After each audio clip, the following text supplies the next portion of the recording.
I guess the initial reaction to a text like this would be, oh, I've heard this text n number of times, and we might have the tendency to tune off. But when I was reflecting on this particular text, my dear brothers and sisters, one particular thought struck me. We're not told how the story really ended. Did the second son actually go and join his brother and his father in the celebration? Or was he so angry and filled with pride and jealousy that he said, I'm not going to go? We don't know how the story really ended. It's because you have to end it. You can either put yourself in the shoes of the first brother or the second. You decide which brother you are.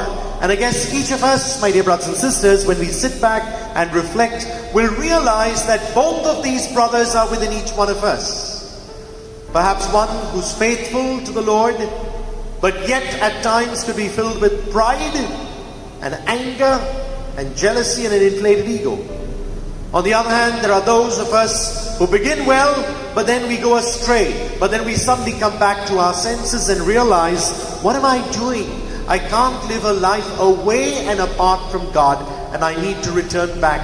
And something happens, there's a turnaround, and I return back to God, pleading for His forgiveness.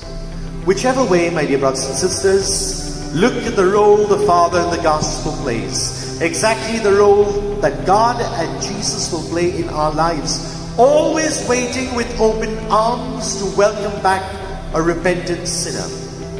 Each of us is constantly in need of God's love, mercy, and forgiveness. And I pray that in this season of Lent, we too come back to our senses and realize that I just cannot live a life without God. And therefore return back to God's love.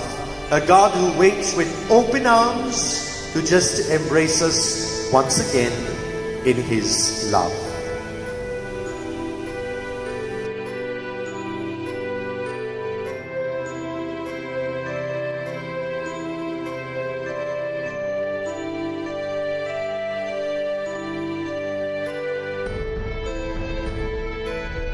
God bless, and do have a Jesus-filled day.